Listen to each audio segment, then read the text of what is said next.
So, you've been diagnosed with breast cancer and have been told you'll need breast surgery as part of your treatment plan.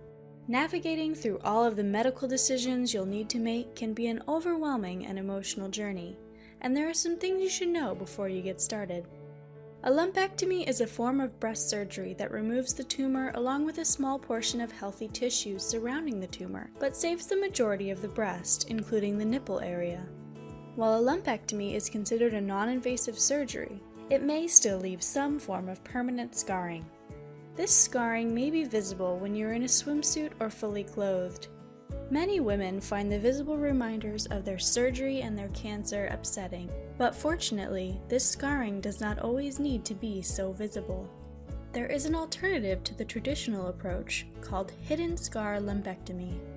With the hidden scar approach, your surgeon will perform this advanced surgery through a single incision that is hidden in one of three places: the natural crease beneath the breast, along the edges of the areola, which will blend into the areola, or in the armpit, usually hidden in a natural fold.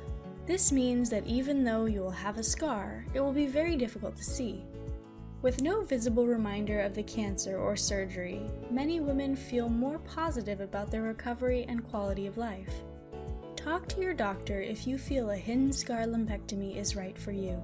For more information about your options, visit breastcancersurgery.com.